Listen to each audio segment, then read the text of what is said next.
All right, ready? Yeah, what's up, man? Hold your hands like this. 1, 2. Pick one or the other. Which one do you want? 1 or 2? Your choice. 1. I'm going to take this ball right here, squeeze it tight, Okay. and I'm going to make it disappear. Okay. Would you be impressed right now if this ball was gone? Maybe. Check it out. I'm not that good, but that would have been pretty amazing. Hold it tight. Hold it tight. I'm going to do the pressure like this. Now, without looking, what do you have in this hand? Check it out. See, now that's 2. Now you're missing it. So I'm going to take the 2 balls, hold them tight, Okay. and I'm going to put the 2 balls from this hand into this hand. Okay. You ready? Let's see what you got. Hold this one tight. Okay. Don't let me get to it. Turn your hand over. We're going to go 1, 2, 3. You feel it go, yes or no? No. Did you feel it go that time, yes or no? No. Look at that hand. It's gone. It didn't work. Hold on 1 second. I have an idea. If I put this in my pocket, open your hand. This is my hand. This is my pocket. If you tell me how many of my Hey! Where's my watch? Where's my watch? Dude, I didn't steal anything. Steal my watch? Dude, it's right there! It's mine! All right, ready? Yeah, what's up, man? Hold your hands like this. 1, 2. Pick one or the other. Which one do you want? 1 or 2? Your choice. 1. I'm going to take this ball right here, squeeze it tight, Okay. and I'm going to make it disappear. Okay. Would you be impressed right now if this ball... Oh, it looks like your phone is buzzing. I'm doing the dishes right now. Do you mind checking it for me?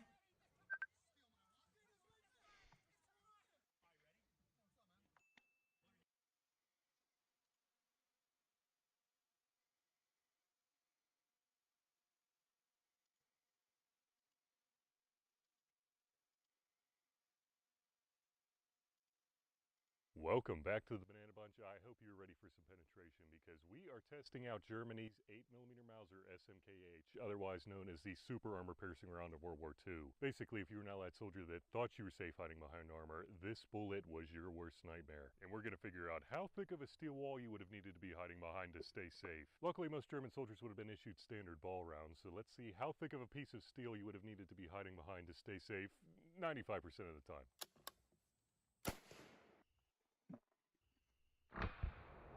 Okay, that gun is coming in way high into the left, but I don't think you're safe behind a 3/8 inch mild steel wall, that's for dang sure. How about a 1/2 inch mild steel wall, though? Hopefully if I aim to the bottom right, that'll do the trick. I only have 2 ball rounds from back in the day. And thanks to Emax Tactical for providing them. Oh man, today is your lucky day because a 1/2 inch mild steel wall definitely stopped that bullet. Let me get my... Ooh, wow, that feels pretty deep in there. Let's see how close the German was to getting you this time around. And we... Oh man, imagine hearing this hit right behind your head, not knowing if you made it or not, and then turning around to see this. Then they center another one right on this shot, and then it's the end of the ballgame. Nah, I'm just kidding. The chances of them being that accurate, especially in the battlefields of World War II, are like 1,000,000 to 1 or something crazy like that. But if a German soldier was using this bullet, the chances of you making it behind a 1/2 inch go down dramatically. This is Germany's 178 grain 8mm Mauser SMK minus the H. And no, SMK doesn't stand for Sierra Match King this time around. It stands for Spitzgeschoss mit Kern. Spitzgeschoss mit Kern. I was close. Well, close enough. Anyway, this may look like a standard ball round, but what's different from a standard ball round is that it has a hardened steel armor penetrator on the inside. Still nowhere close to as special as what's on the inside of the SMKH, but the thing is, these were a lot, and I mean a lot more common on the battlefield. So, would you still make it behind a 1/2 inch? Damn, Germany, that is a pretty spicy sausage. Pretty much what a modern 308 will do out of a 24-inch barrel with a 178 grain bullet. So that, especially for being 80 years old, that is pretty freaking good. Unfortunately, I do not think you are safe behind a 1/2 inch wall, and apparently this one does not have the point of impact shift like the ball round, because I was aiming right here, almost right on the money. Let's check out. I guess we will see. Hey, kitty, Let's do kitty. the pinky test first. Yeah, not the best pinky test, but it's also a penetrator, Come on. so it's not very wide going in You there. got 2 minutes. Come on. Let's see what... Oh yeah, you are definitely not safe behind a 1/2 inch. And I believe the next logical step up is 2 a minutes of 5/8 cuddles. inch piece 2 minutes of metal. cuddles. Or, 2 I minutes. should say Oh, 5/8 inch a little steel meow. ball. Alright, as the Germans say, guten tight.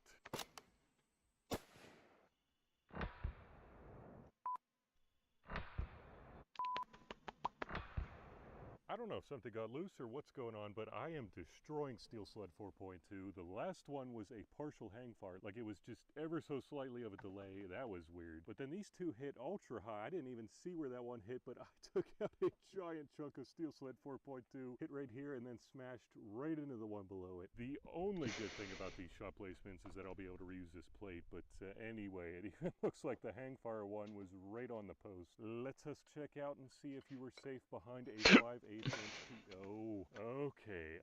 I think the only reason it stopped, though, is because it ate into the AR-500. Like, holy shiteballs, and most of the tip isn't even there, so who knows where the hell that went to. I'm gonna say you are definitely not safe behind a 5/8 inch mild steel wall. Guess that brings us to a 3/4 inch mild steel wall. Guys, I can't keep destroying Steel Sled 4.2, so I'm jumping up to a larger piece of steel, and we'll just put it up against this wall right here that an armor-piercing round should go right through both.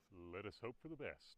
Oh, you've got to be shitting me. I don't know if you can see that little bit of movement there or not, but it is definitely loose. I'm not sure what it's loose on because I tightened everything down really good, used Loctite and everything. Future Banana here. I came home to find that this pin could be pushed either direction with relative ease, and I was like, that's weird. I installed everything correctly, torqued everything down correctly, went on and checked one of the screws, and it was ever so slightly loose. So I was like, what in the hell is going on here? Took everything apart and found out that the culprit was this very thin piece of steel that bent ever so slightly, which caused the screw to loosen ever so slightly, and my shots to be off target more than ever so slightly. That was a pretty big mess up. That wouldn't have happened if you were using iron sights. Really surprised how consistent these are being over 80 years old. Our average appears to be 25-65 about. The only bad thing about the larger plates is that they fall over almost every time, so I can't see if I actually hit it or not, so fingers crossed. And I see a fresh, clean hole. Let's make sure that I didn't overlap it with any of the other rounds. Oh yeah, definitely a fresh new hole. And unfortunately, you would not be safe behind a 3/4 inch mild steel wall. That is pretty freaking impressive. That's a 50 BMG right there. Oh, and where are my manners?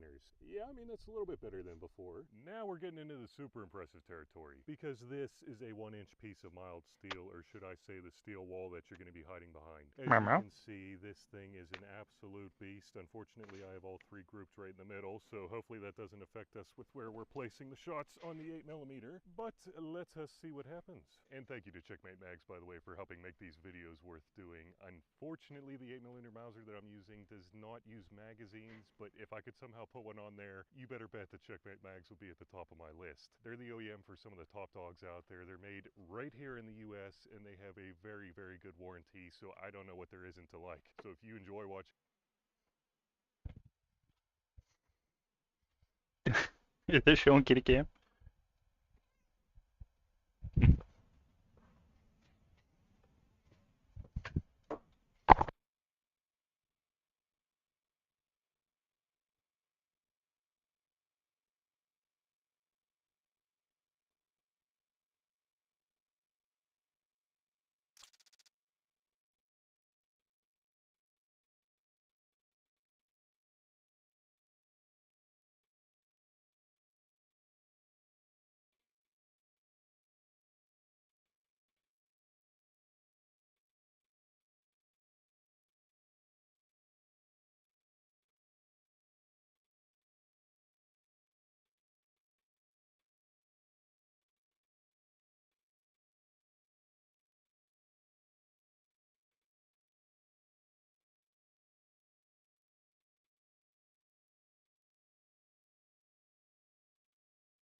Do you mind, chubby boy? Meow. You're right in my chair. You're right in my chair. Big squeakies. I'm gonna sit on you. Sorry. Yeah, that's what I thought.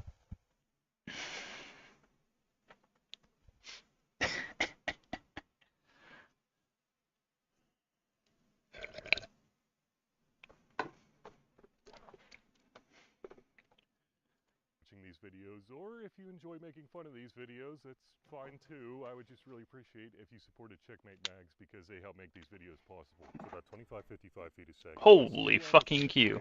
I've never had a 12-minute. Hey, complain about it and it goes though.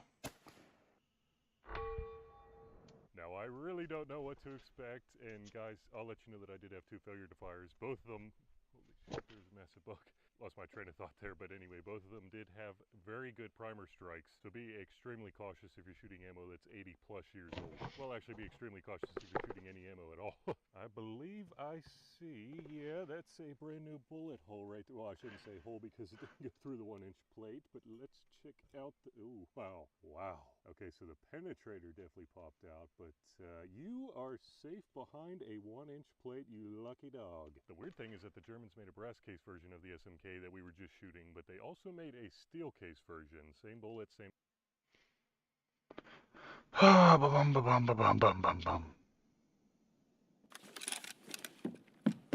Best spawn ever.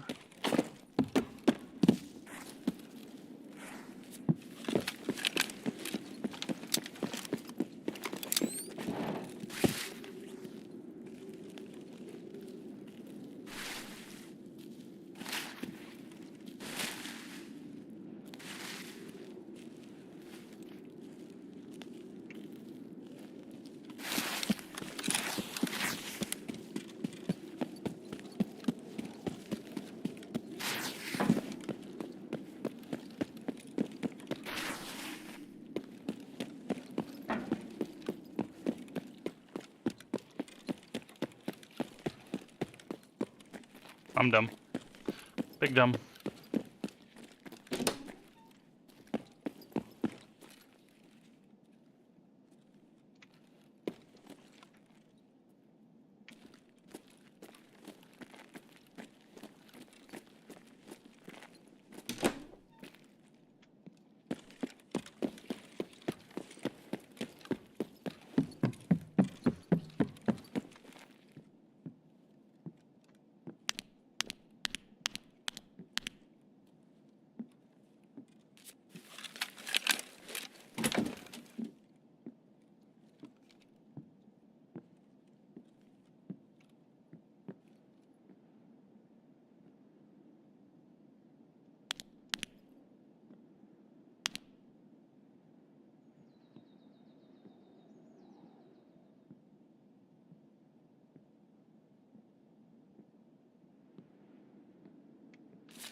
Dude just fucking straight up Michael Jackson.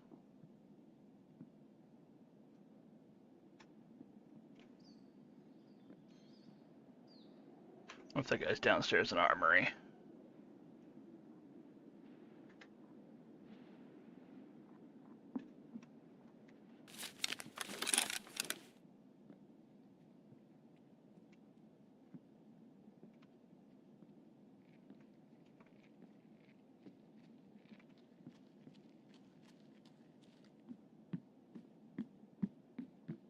Radar scavs, man.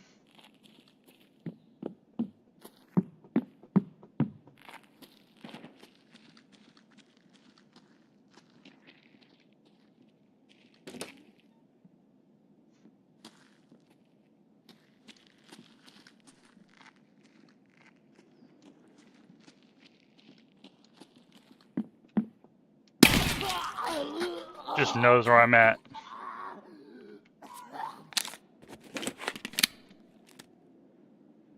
Fucking dumb.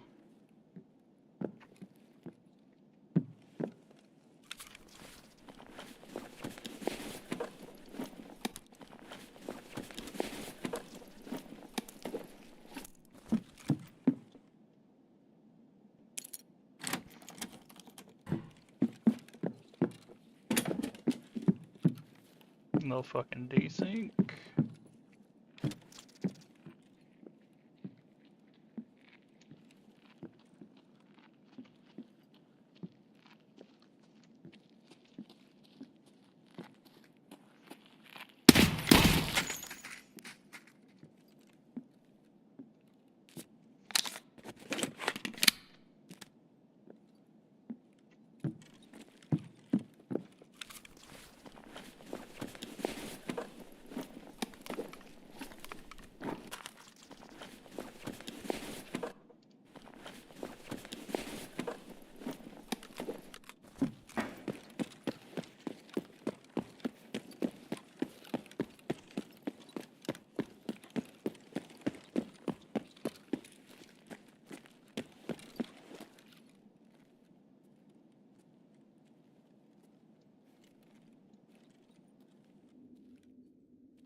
How is armory not hit?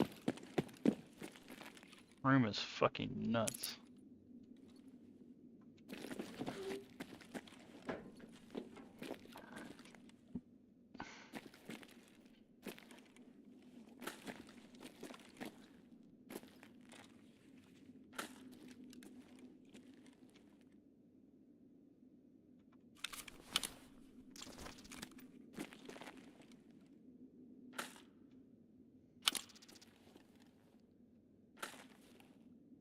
Fucking wild.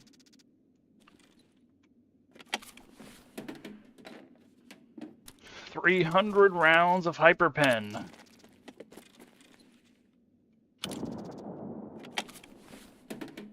Well, I mean, A55A1 ain't hyperpen, but still really fucking good.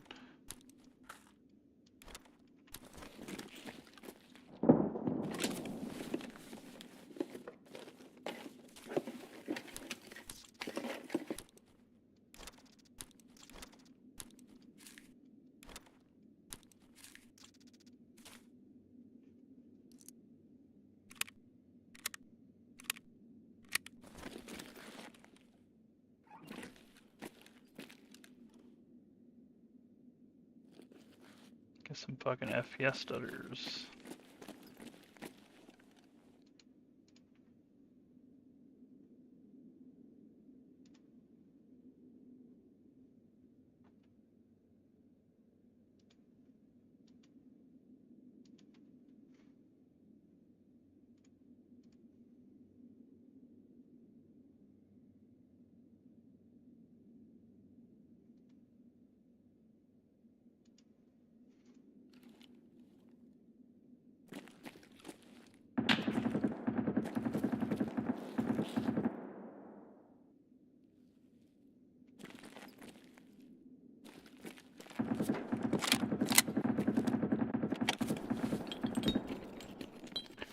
I wonder who's alive.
I really don't want to take this fight with this gun. How do I wrap, though? I'm going for the long wrap. Really sucks to do this, but...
You were too afraid to peek.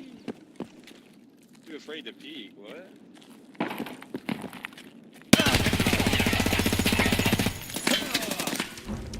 That's so fucking lame, dude. Somehow missed both bullets, and then he fucking re-peeks into my stream of bullets as my mag ends. That's crazy. Fucking rat in a choke point. Like, why are you there? Like, why are you being fucking...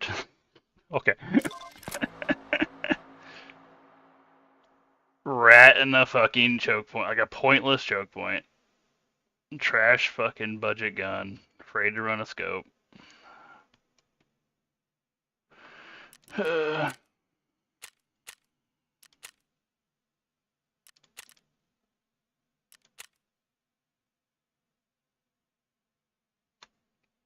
Won't actually fight anyone that isn't in a fucking hallway. I should have recommitted. Went back down to push him, not be a fucking pussy, and he's just ratting in the corner still.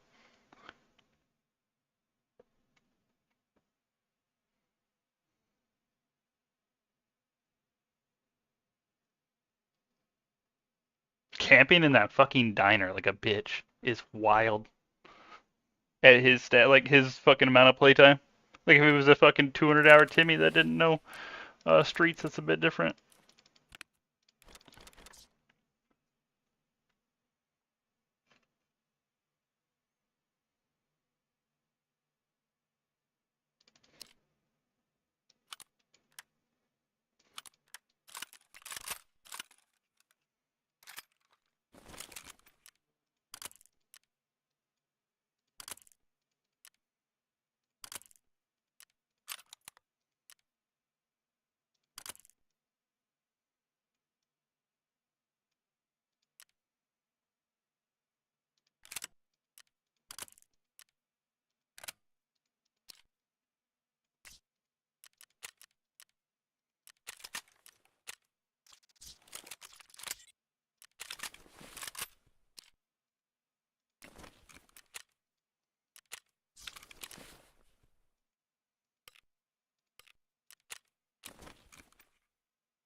A level 6 plates in this? I do.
No, I don't want a BPO.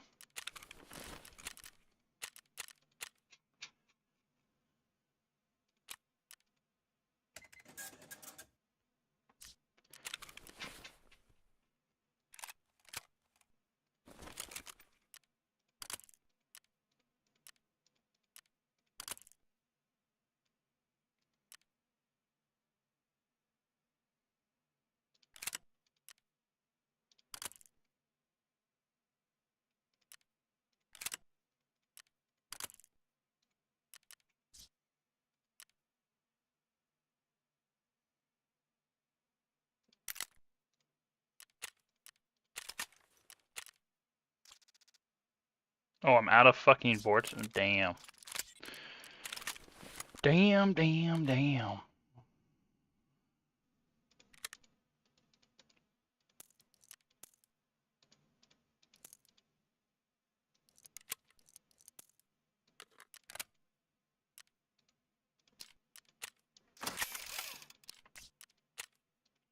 I just have a fuck ton of videos. Yeah. Tangos. Oh, I still have razors. They're just not being mounted. Okay.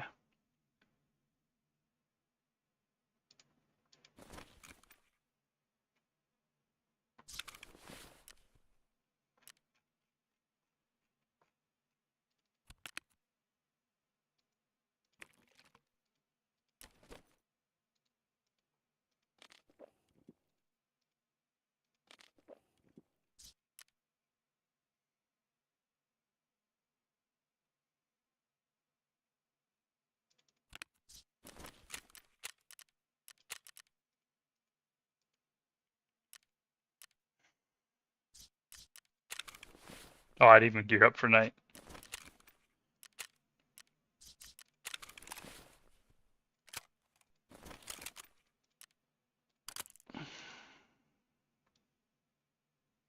And I won't fucking put it on because the fucking devs are retarded. There we go. There we go.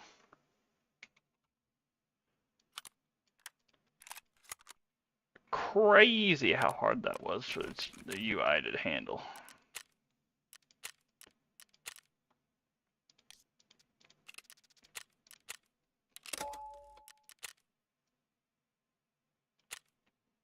Same everything. Well, I don't know about same everything, but how about before we jump to the super penetrator, we see if this one's loaded any hotter.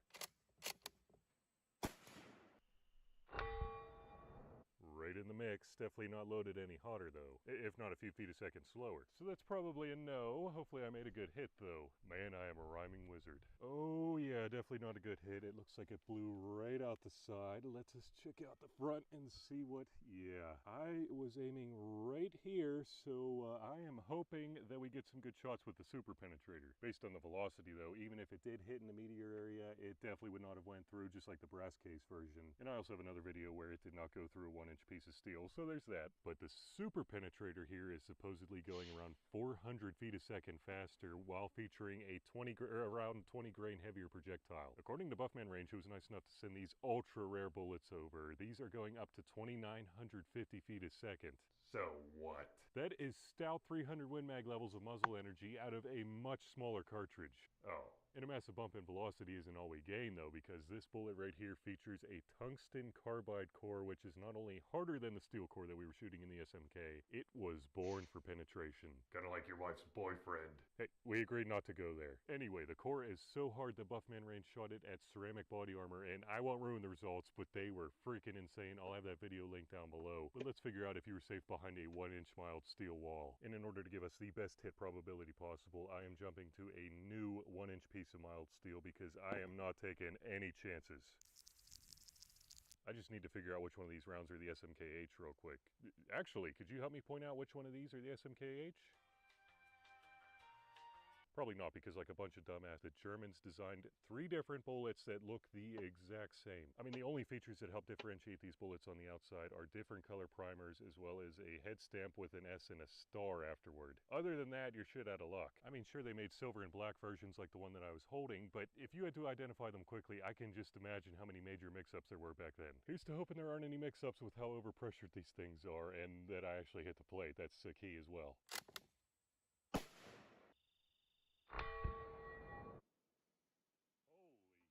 I looked over and saw over 3,000 feet a second, and I was like, holy shite balls. Keep in mind, these were loaded in 1940, and the recoil was surprisingly mild for what's essentially a powerful 300 Win Mag load. That's one thing that I like about these old guns, though, is that they don't have any recoil pad, so you really feel like a man when you're shooting. But I hit the plate, so I mean, that's a good first start, right? And indeed, I did hit the plate. I am very glad that I stepped it up from a 6x6 to a 10x10, though, because that was nowhere at all where I was aiming. But obviously, it went straight through a freaking inch of mild steel. Holy shite balls, let me get my pinky. Oh yeah, that's about as bad as the SMK on the half-inch plate. plate. But that probably means good things for stepping up the thickness to an absolute chunk of steel. This is 1¼ inches, and guys, let me tell you, you'd probably have to be in a tank to be hiding behind anything this thick. Maybe an aircraft carrier as well, but this is a freaking massive chunk of steel. I think we have all the correct ingredients for some spectacular results, so as long as I can make the shot, we should be good. So let me make the shot.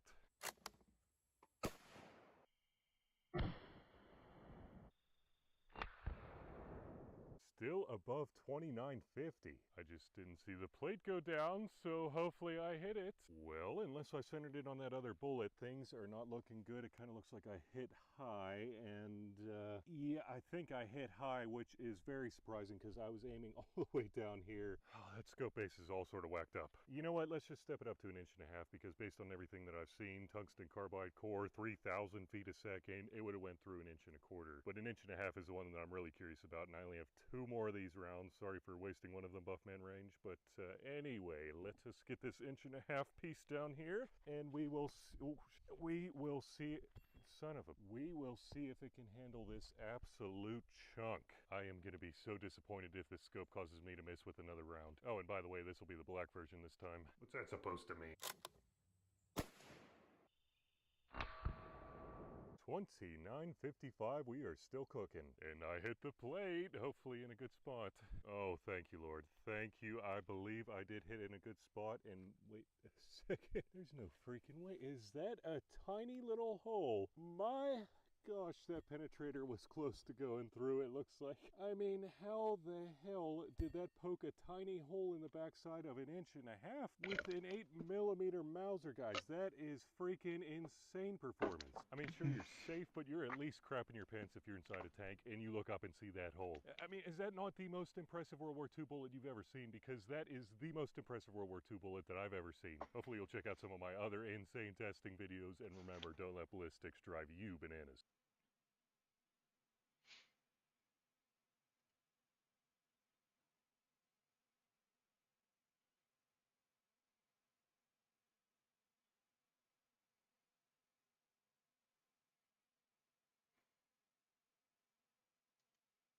$1,200, the number of 30mm auto count. But if you want to know how I came up with that figure, why not stick around?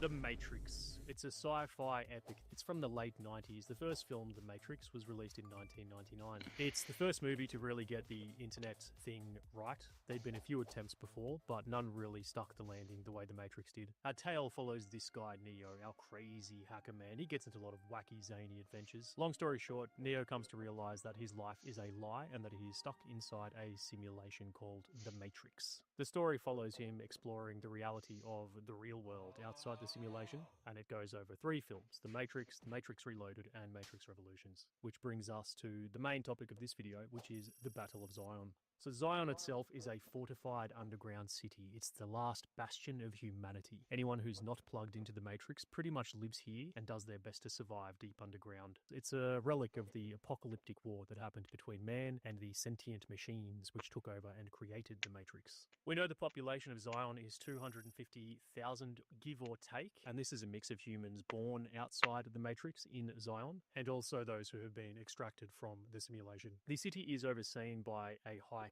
council. This high council has an eclectic group of characters, and the defense force is commanded by this blokey, Commander Locke. I want to talk about this guy for a second. Let's talk about this poor guy, because I've got a lot to say. Commander Locke is shown to have some sense of strategic acumen.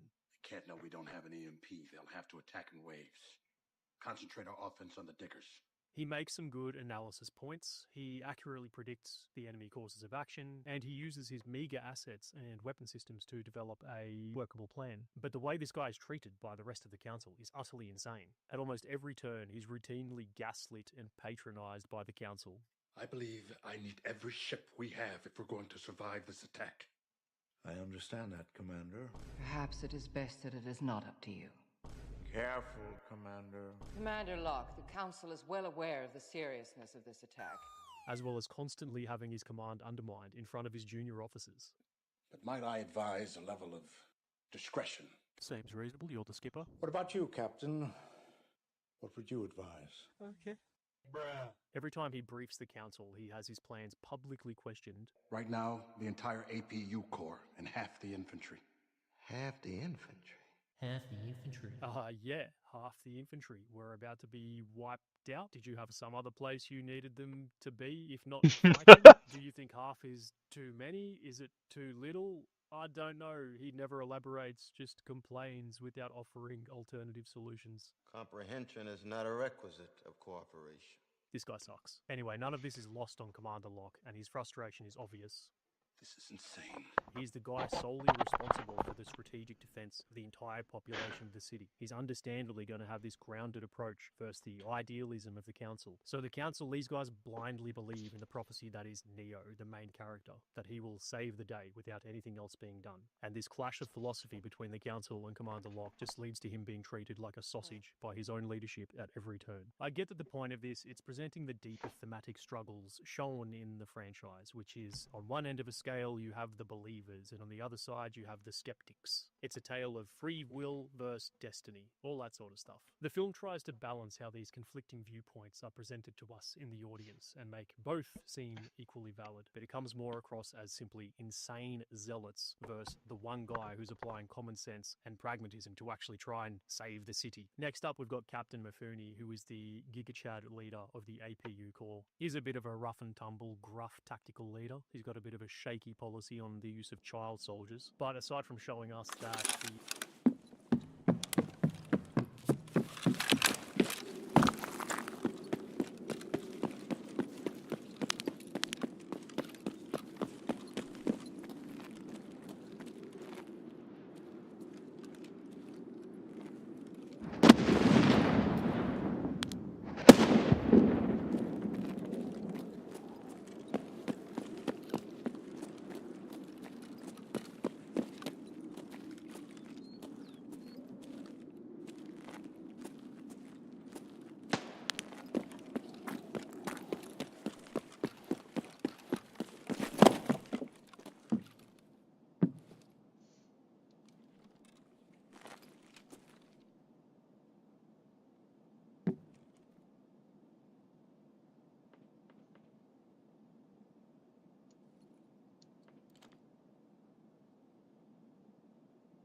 Bro, I'm surrounded. Son of a bitch.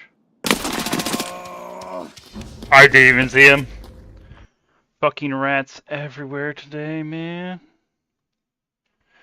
I like how I was like standing on that desk and it was like loud fucking outdoor audio that wasn't playing any real sounds. And of course, it's a trash can on test drive. Boom, ba-dum, bum, ba-dum, boom, boom. A 2 prestige fucking no life trash can on test drive. That's cool. 350 raids and he's fucking ratting in a corner.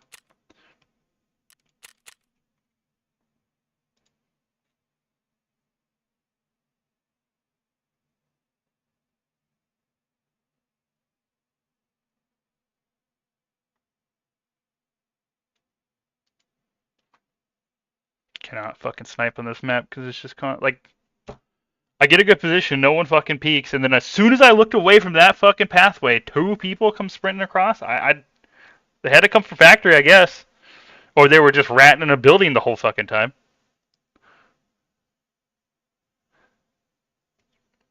Just fucking ratted there too. We're outside in the open. Anyone else gonna show up and shoot him in the back? If I sat outside, I'd instantly get shot from across the map by someone else. Nope. They can just play like pure trash and get away with it.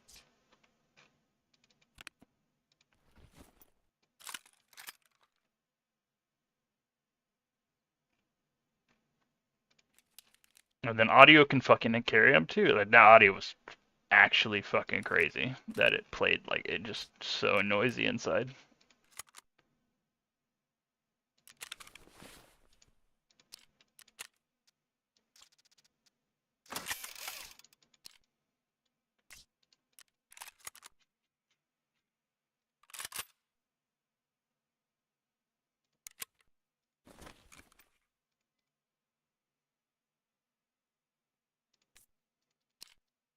Of course, he had someone bringing him good ammo too. Yeah, he had 7N42.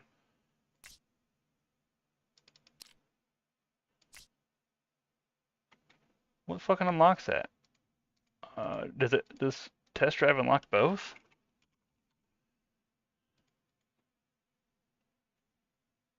BT, no, it unlocks BT. What unlocks 7N42? That was not there before.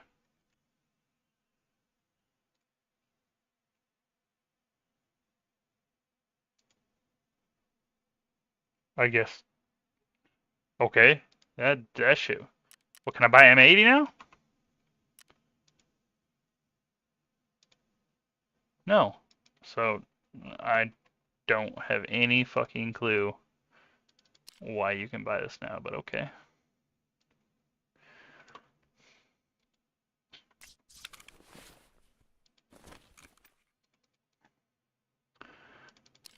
Oh, I just need to stop running into fucking shitters that get so fucking lucky with their pathing. That's also not cheap ammo.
Gonna be one of those days. I don't even need my Red Rebel, but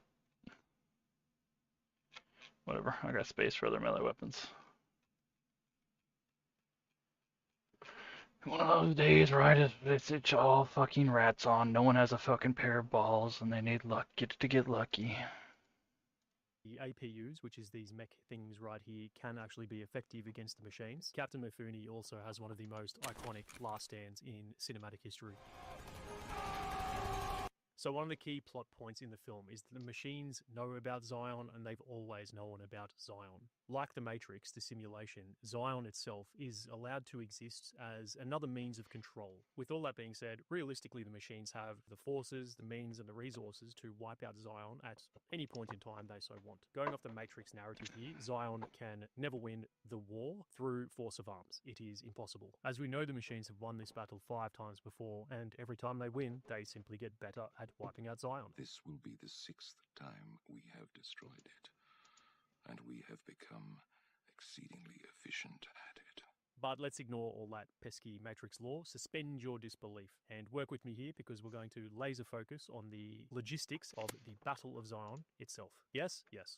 So the battle starts with the breach of the docks. The docks is the uppermost level in Zion, and it's really the key terrain for the entire city. They make pains to explain that if the dock falls, then the whole city is cooked. So instead of taking the obvious avenues of approach and using the heavily defended tunnels, the machines use a digging torpedo-esque thing to breach in through the roof. Once the machines breach the dock, the chips are well and truly down for the defenders, and they're all about to be wiped out in the temple at the very bottom of Zion. However, the battle comes to a close because Neo manages to broker a peace deal with the machines. So what went wrong? Long story short, they don't have enough guns. There's simply too many adversaries and not enough firepower being output by the human defenders. This is pretty clear in the film because at the start the machines only have a single breach point, and even with all the concentrated firepower from all the defenders, it's not enough to stem the flow of the squids. And as soon as the squids manage to breach this defensive obstacle, it causes some of the guns which are engaging the obstacle to then switch to these enemy who are penetrated. And this in turn means there's less guns firing on the breach, which means there's more enemy that can penetrate through, which creates a downward spiral in the effectiveness or lack thereof of their defensive fire. Okay, so how are we going to fix this? First, we have to analyze the numbers as shown in the film, and in doing so we can determine a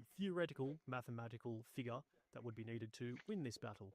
So first thing is we establish the timeline, and based on what we see in the film, which is playing out near enough to real time, it's approximately 20 minutes from the squids breaching until the moment the hammer, which is one of the ships, a hovercraft, arrives and fires its EMP. And at this 20-minute mark in the film, there's a handful of APUs left at most, which we can see in the background of Chad Mifune's final stand. And it's also a reasonable assumption that they suffered the same fate as him not long after, even if the EMP had not been blown. In terms of the enemy, we know that they have the Sentinels or the Squids. This is their main assault force. They're a horrific tentacle beast monster with a laser cutting tool and also slicing appendages. We know with great certainty that the size of the army is 250,000. It's not possible. That'd mean there are 250,000 sentinels up there.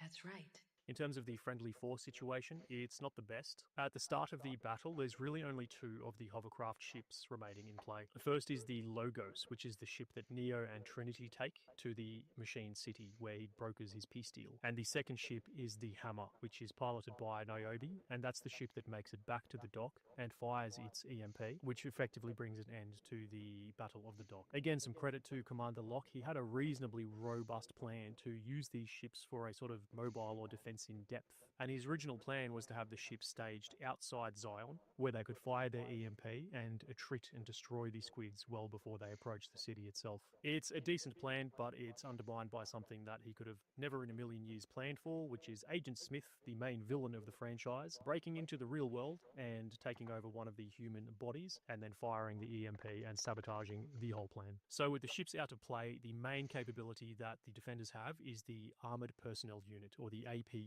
So like many films that are inspired in some way by Animu, this is a bipedal mechanized walker. All films need a mech. And these Zion models, they have exposed cockpits, which leave the pilots quite vulnerable to any damage from the squids. But they control the arms, the legs, and the appendages of the APUs remotely, unlike the older UN model APUs, which during the war with the machines from hundreds of years ago, they had the operators strapped into the limbs. And if you've seen the animated short film, The Animatrix, this leads to one of the most horrific on-screen deaths ever shown in cinema, which shows this guy here being torn from the cockpit by harvester tentacles while hysterically screaming and begging for his life, and it's horrifying. Firstly, let's break down what we can do with a single APU. We know that they have 150 APUs. This is based on some of the wikis online. I know that wikis aren't the most credible of sources, so counting it myself, I got 70-ish APUs, but in this case, I'm happy to go benefit of the doubt and give them the 150 versus the 70 that I counted on screen. Each APU has two 30mm autocannons. The caliber varies a bit visually, just depending on the CGI and the practical shots, but after having a quick chat with Cartridge Graham on Instagram,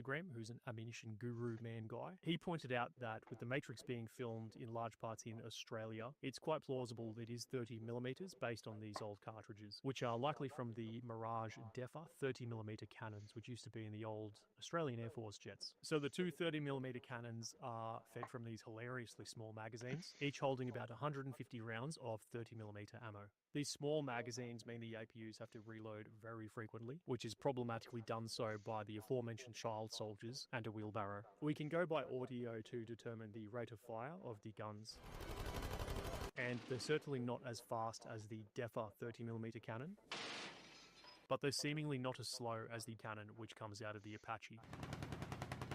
So just playing by ear, we can guess that the rate of fire is about 800 rounds per minute. But to be more precise, we can isolate the audio and then count these spikes here from Mifune's Last Stand, which gives us a more accurate estimation of 720 rounds per minute. So we're going to say this is the cyclic rate of fire, but we have to factor in what the rate of fire would be over a long enough time frame. A more practical rate of fire is likely 200 rounds per minute per gun. What this means is that a single APU with both guns firing at cyclic rate of 720 rounds per minute will go completely empty in 12.5 seconds, or in 45 seconds when firing at the sustained 200 rounds per minute rate. But this is all before reloads, and if we assume that each reload takes 10 seconds for one of the operators to conduct, and this is assuming that they're on time and everything goes well, then we can take our 10 seconds for the reload, add that to our 45 seconds for our assessed sustained rate of fire, which gives us 55 seconds. We can then take our 300 rounds of onboard 30mm ammo, divide that by 55, times it again by 60, which will give us 327 rounds per minute, which is then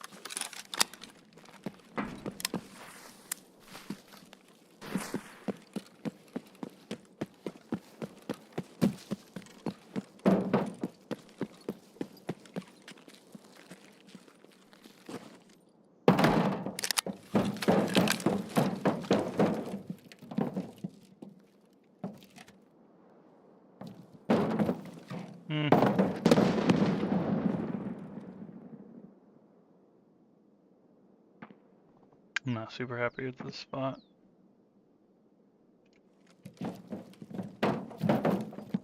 Wish there was a hole here.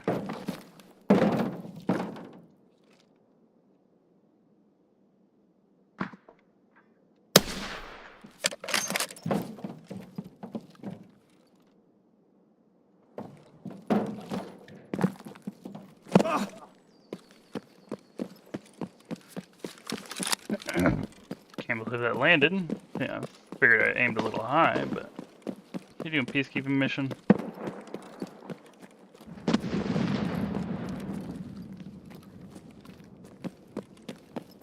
Why am I turned around here? Where the fuck is the entrance to this little side building? I'm so fucking lost.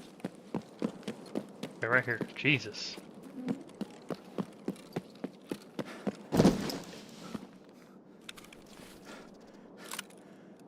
Poor guy. Doing the same M4 I had.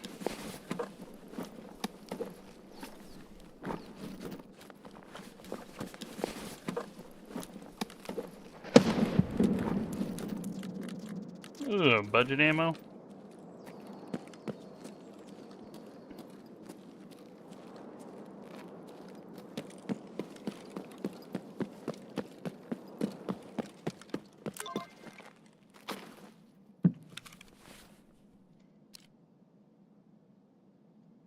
Good old Ref's M4. Nice ass fucking gun, actually.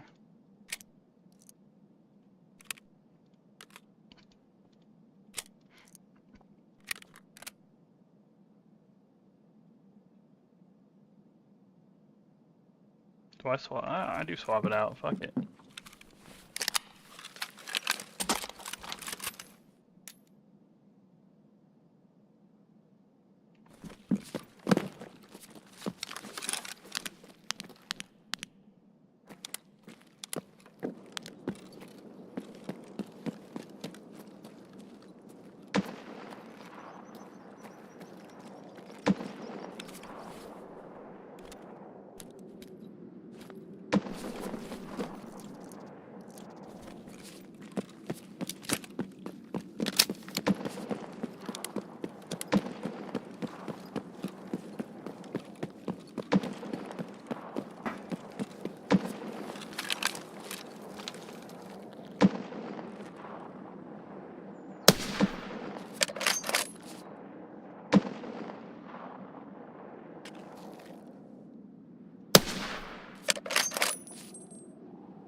That's not a Bitcoin.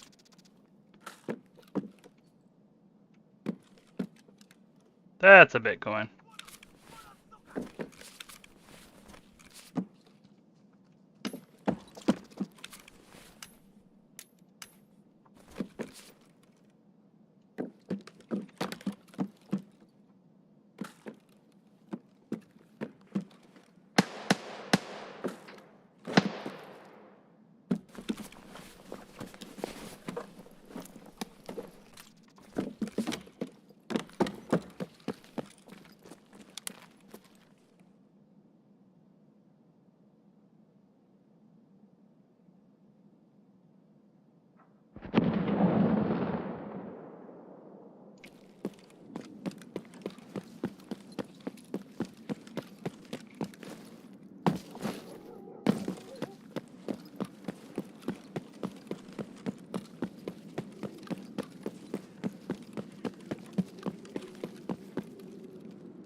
Why am I getting a fucking dot? Oh.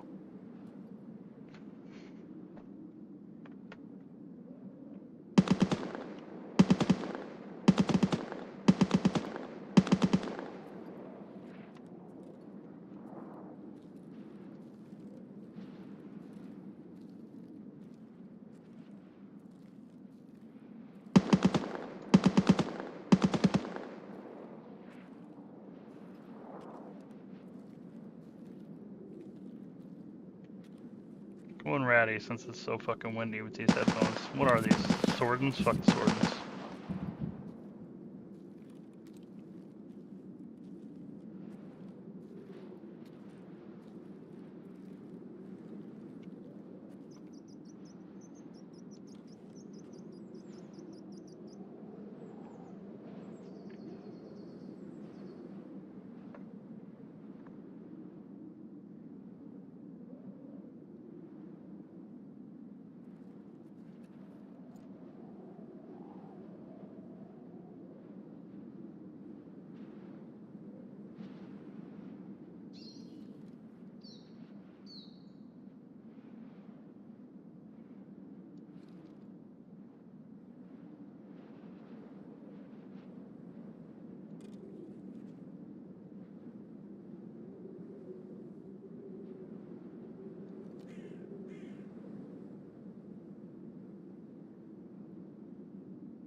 Did he fucking transit?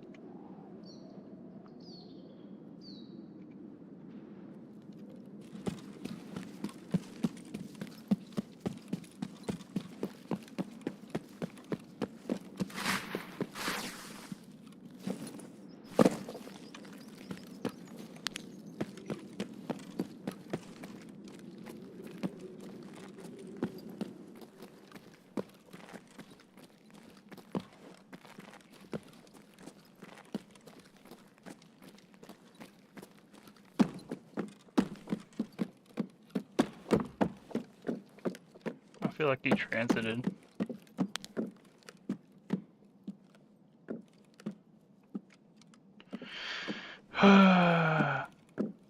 Fucking stupid ass system they need to fix.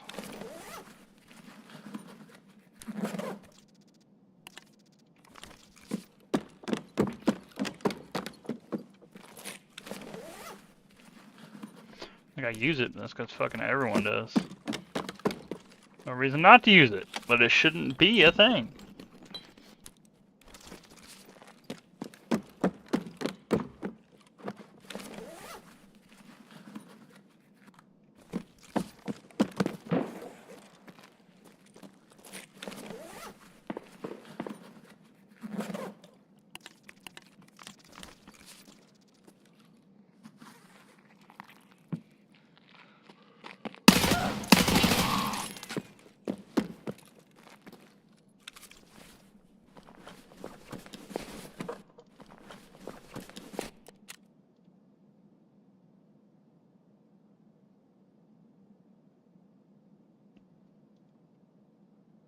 What is this? Sir Pat. Oh, that thing. Okay. This is just for the long ass question.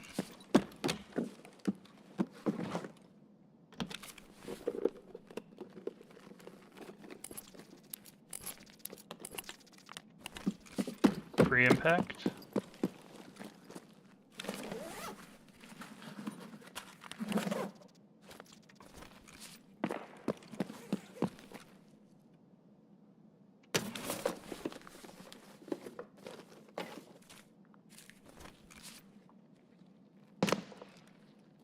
Нет никого.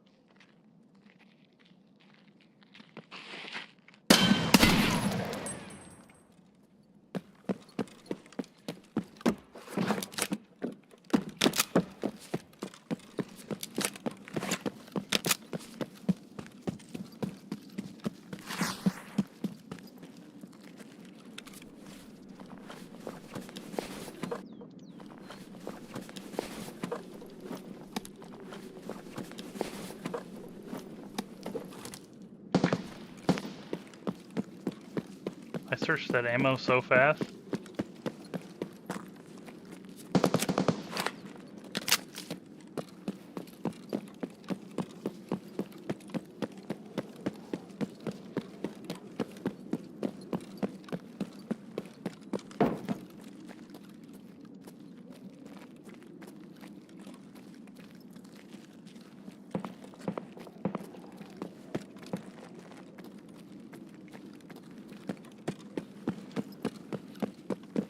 I don't know if this guy didn't have a clue where he was getting shot from,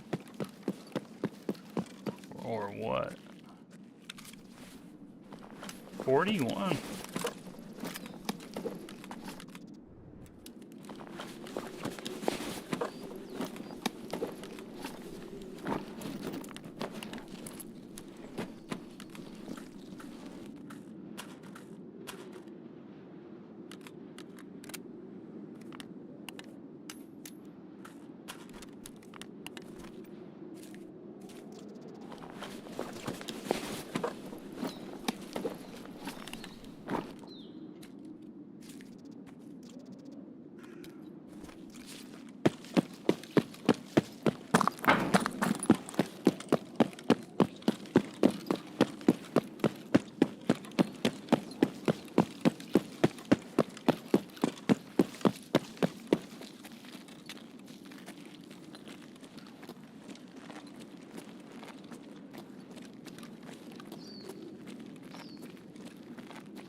You want to pull your knife out? We take shared extract?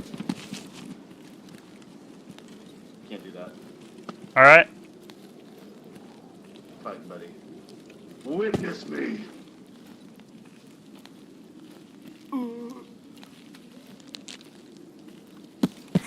Hold on, time out.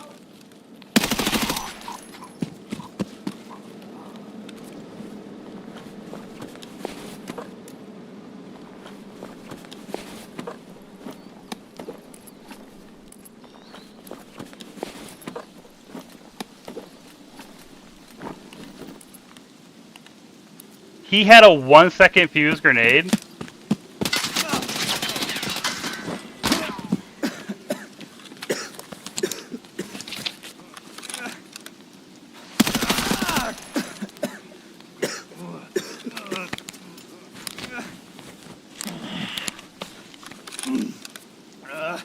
That dude just got fucking annihilated.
Bro, quit fucking dropping frames.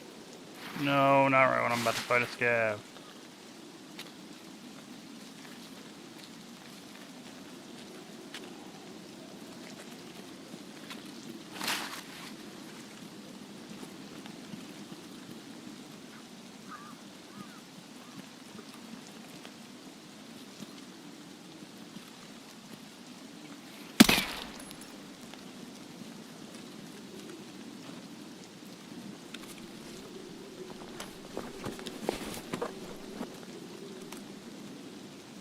Dude running garbage.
20 FPS right now.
$1,200 fucking raids. I can see why he runs rat gear. Like, fucking that many goddamn runs.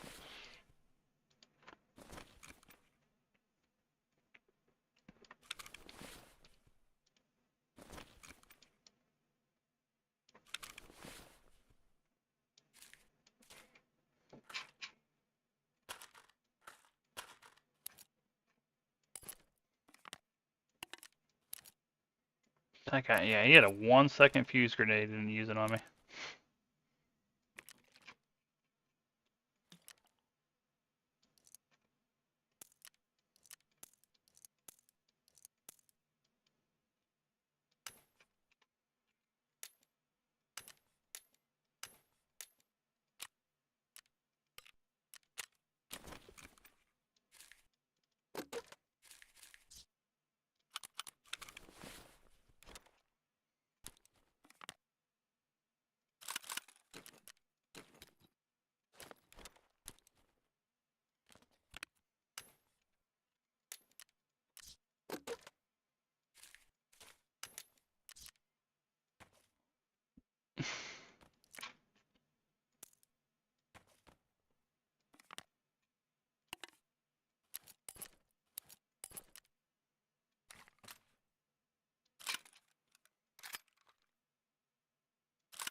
My mask ate something that game.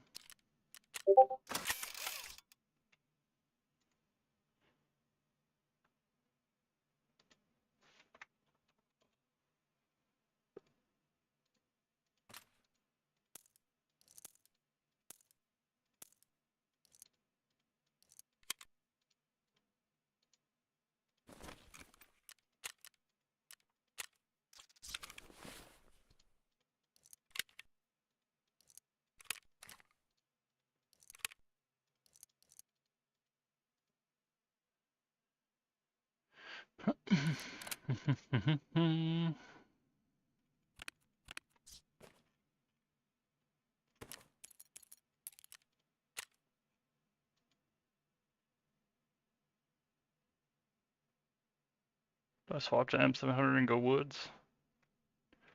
I could.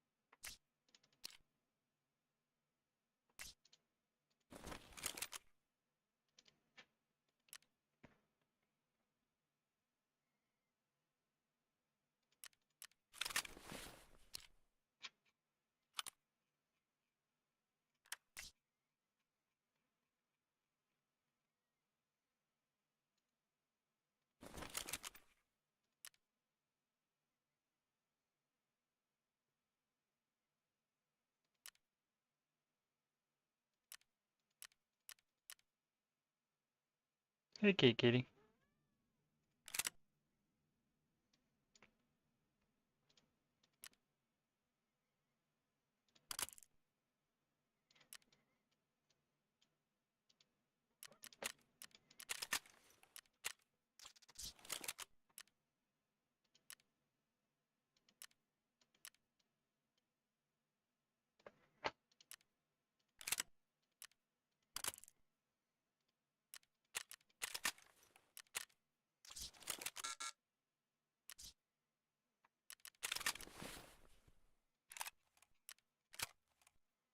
They really put the stock right behind it so it couldn't fucking...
That's what I'll do.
Yeah.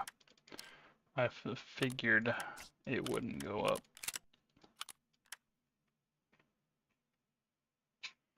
But my scope will, if I can find one. It's to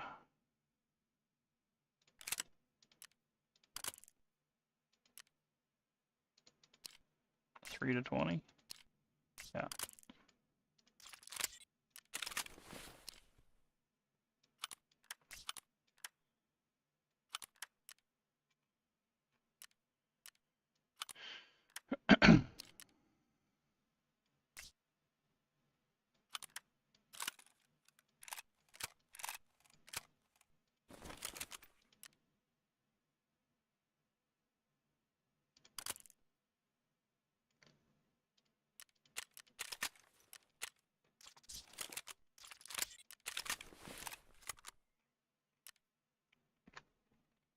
Yeah, Mix. Hi. Hi.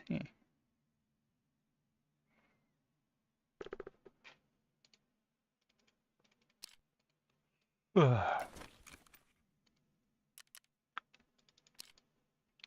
60K for a really good scope. What's my arrow on this? 59.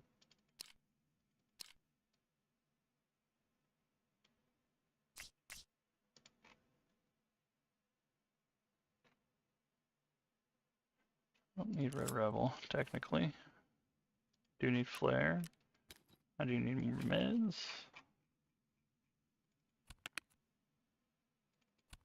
Do I have another fucked up Slawa?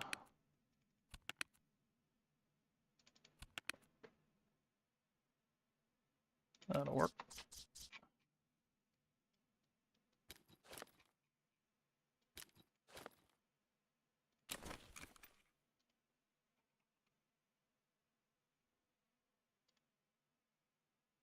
God damn!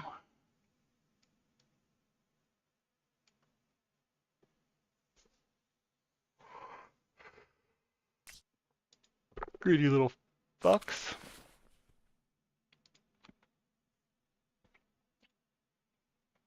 Kitty, kitty, kitty, kitty. Go take a nap. Go take a nap. Yeah, we should go take a nap. I'm tired. Especially after that little adrenaline hit.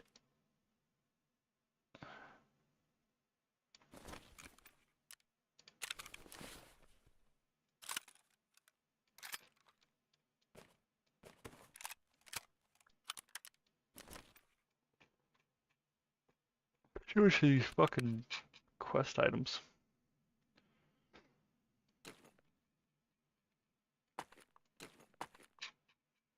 There we go. That makes a little room.